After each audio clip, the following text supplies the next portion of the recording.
Hello friends, welcome to savage point. நான் உங்கள் ஏஸ்க பலராலையும் எதிர்பார்த்துட்டு இருந்த ரஜினி சாரோட 173rd ப்ராஜெக்ட் வந்து பார்த்தீங்கன்னா ட்ராப் ஆன ஒரு சுச்சுவேஷனுக்கு வந்து போயிருக்கு. ஃபார் ரீசன் டேரக்டர் வந்து பார்த்தீங்கன்னா அந்த ஒரு ப்ராஜெக்ட்லேருந்து வாக் அவுட் ஆகிட்டாரு. அதுக்கான ரீசன் என்ன, தென் இது மட்டும் இல்லாமல் அந்த ப்ராஜெக்டோட அடுத்த டேரக்டர் யார், இது மாதிரியான பல அப்டேட்ஸ் அண்ட் நியூஸஸ் வந்து அந்த ஒரு ப்ராஜெக்டை சுற்றி கிடைச்சிருக்கு. அது மட்டும் இல்லாமல் Rajini sir and Kamal sir இவங்க ரெண்டு பேரும் இணைஞ்சு நடிக்கக்கூடிய ப்ராஜெக்ட் இருக்குல்ல, அதை பற்றியும் ஒரு சில அப்டேட்ஸ் கிடைச்சிருக்கு. ஸோ அதெல்லாம் என்ன அப்படின்றது ஓவராலாக இன்னைக்கு இந்த வீடியோ நம்ம பார்த்துடலாம். And this video is sponsored by SP Warzone. Hi friends, இன்னைக்கு நான் தமிழ்நாட்டிலே லார்ஜஸ்ட் அவுட்டோர் பெயிண்ட் பால் அரேனாக்கு தான் வந்திருக்கேன்.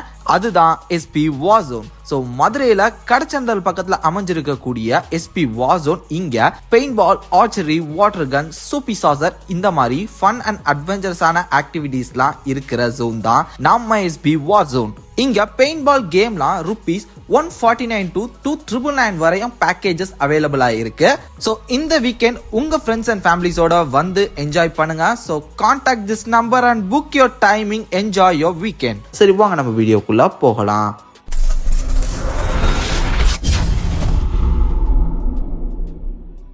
ஸோ இப்போ ரீசெண்டாக இந்த மந்த் தான் வந்து பார்த்தீங்கன்னா இந்த ப்ராஜெக்ட்கான அப்டேட்ஸ் வந்து நமக்கு கிடைச்சிது. அஃபிஷியலாக ஆர்கேஃபேல வந்து பார்த்தீங்கன்னா இது மாதிரி இமேஜஸ், ஃபோட்டோஸ், வீடியோஸ் இது எல்லாத்தையுமே வந்து ரீசெண்டாக இப்போ தான் ஷேர் பண்ணாங்க. லாஸ்ட் வீக்னு கூட சொல்லலாம். ஸோ இப்போ தான் ரீசெண்டாக வந்து ஃப்ரெஷ் அப்டேட்டு சடனாக வந்து ஒரு டேரக்டர் கிட்டத்தட்ட பேசி எல்லாமே வந்து உடன்படிக்கை வந்ததுக்கு அப்புறம் தான் வந்து பார்த்தீங்கன்னா அவங்க அஃபிஷியல் ஸ்டேட்மெண்ட் அண்ட் அனௌன்ஸ்மெண்ட்டே கொடுப்பாங்க. அப்படி கொடுத்ததுக்கப்புறம் ஒரு டேரக்டர் ஏன் வாக் அவுட் ஆகுறாரு, அதுவும் ரஜினி சார் மாதிரியான ஒரு பெரிய ஆக்டரோட அப்புறம் Rajkamal films and red giant வந்து பார்த்தீங்கன்னா சேர்ந்து ப்ரொடியூஸ் பண்ணுறாங்க. எதுக்காக இப்போ தேவையில்லாமல் வந்து வாக் அவுட் ஆனார் சுந்தர்சி?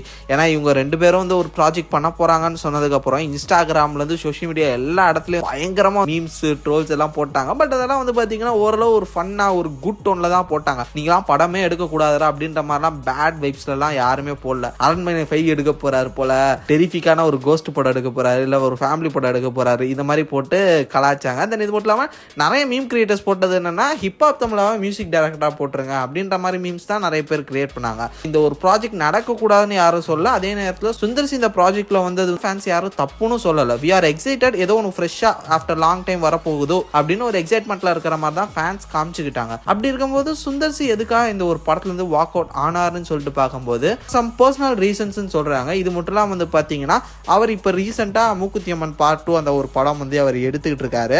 அந்த ஒரு ப்ராஜெக்டோட கமிட்மெண்ட்டுமே இன்னும் ஸ்டில் இருக்கு. ஸோ நெக்ஸ்ட் இயர் வரையுமே வந்து பார்த்தீங்கன்னா மூக்குத்தி அம்மனோட அந்த ப்ராஜெக்ட் இருக்கு. அதுக்கப்புறம் போஸ்ட் ப்ரொடக்ஷன் அதுக்கு அந்த ஒரு ஒர்க்லாம் இருக்கு. ரிலீஸ் வரையும் வந்து பார்த்தீங்கன்னா அவர் டைம் எடுத்துடும். ஸோ அதுக்கப்புறம் அடுத்த ப்ராஜெக்டாகவே வந்து பார்த்தீங்கன்னா விஷாலோட ஒரு படம் பண்ணுறதுக்காக கமிட் பண்ணி அட்வான்ஸ் வாங்கியிருக்காரு அப்படின்ற மாதிரி சொல்றாங்க. அந்த படத்தோட ப்ரொடியூசர் தான் வந்து பார்த்தீங்கன்னா அது எப்படி ஏன்ட்டு அட்வான்ஸ் ஆகிட்டு உடனே நீங்கள் ரஜினி சார் படம் நடிக்க போவீங்க, அதெல்லாம் கிடையாது, நீங்கள் ஃபர்ஸ்ட் என் படத்தில் தான் பண்ணணும் அப்படின்ற மாதிரி சுந்தர்சிக்கு ப்ரெஷர் போட்டிருக்காங்க அப்படின்ற மாதிரி வந்து பார்த்தீங்கன்னா பேசிக்கிறாங்க.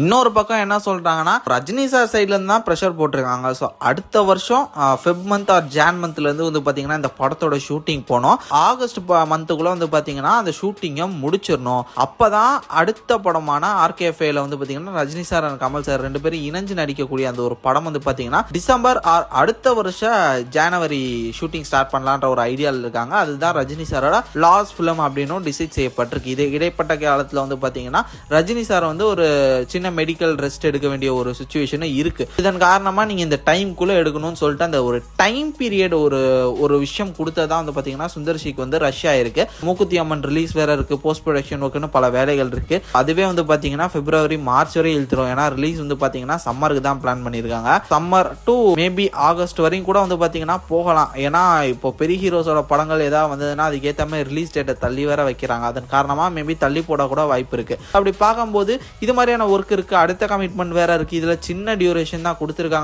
போது மேபி அதன் காரணமா இந்த ஒரு ப்ரெஷரை இந்த ஒரு பெரிய ப்ராஜெக்டை ஹேண்டில் பண்ண முடியாதோ, அந்த ஒரு ப்ரெஷர் வேணாம் அப்படின்னு சொல்லிட்டு சுந்தர்சியே வாக் அவுட் ஆயிருக்காரு அப்படின்னு ஒரு சிலர் சொல்றாங்க. சரி ஓகே, இப்போ சுந்தர்சி வந்து பாத்தீங்கன்னா வாக் அவுட் ஆயிட்டாரு. இப்போ இந்த ப்ராஜெக்ட்ல யாரு அடுத்த டைரக்டரா வர்றதுக்கான வாய்ப்புகள் இருக்கு அப்படின்னு கேட்டீங்கன்னா ஆக்சுவலி பேட்டைக்கு அப்புறத்துல இருந்தே வந்து பாத்தீங்கன்னா கார்த்திக் சுப்ராஜ் சார் வந்து ரஜினி சார்ட்ட ஒரு படம் வந்து கேட்டுக்கிட்டே இருக்காரு. ஸோ ஒரு ஸ்டோரி என்டருக்கு சார் அப்படின்னு சொல்லிட்டு வந்து பாத்தீங்கன்னா ரொம்ப அதிகமா ஃபாலோ பண்ணிட்டு இருக்காரு. ஸோ பேட்ட படத்துக்கு அப்புறமே அவர் மறுபடியும் இந்த ஒரு காம்பினேஷன் நடக்கும் அப்படின்னு பலரும் எதிர்பார்த்தாங்க.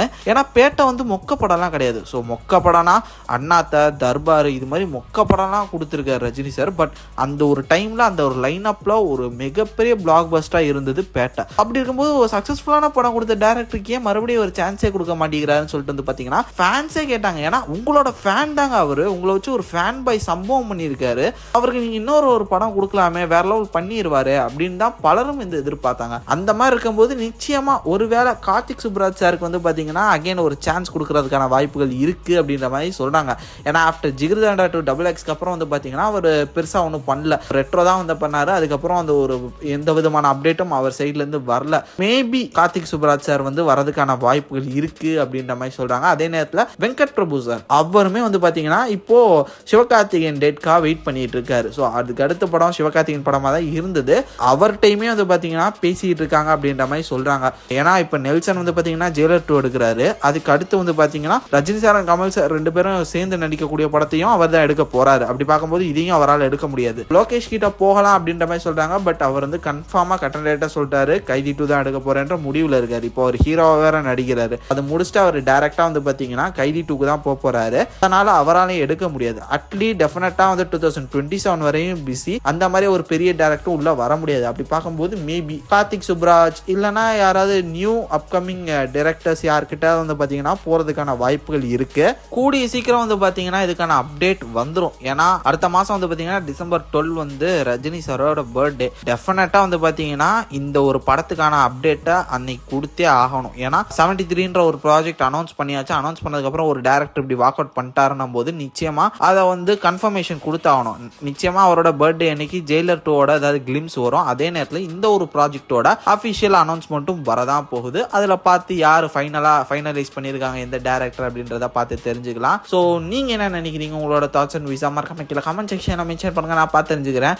சரி ஃப்ரெண்ட்ஸ், இதே மாதிரி தொடர்ந்து நிறைய இன்ட்ரெஸ்டிங்கான வீடியோஸ் பார்க்கறதுக்கு மறக்காம நம்ம சாவேஜ் பாயிண்ட் சேனலை சப்ஸ்கிரைப் பண்ணி அந்த பெல் ஐக்கனை பிரஸ் பண்ணிக்கங்க. அடுத்த ஒரு இன்ட்ரெஸ்டிங்கான வீடியோல நாளைக்கு மீட் பண்றது வரையும் tata bye bye, take care from A Square.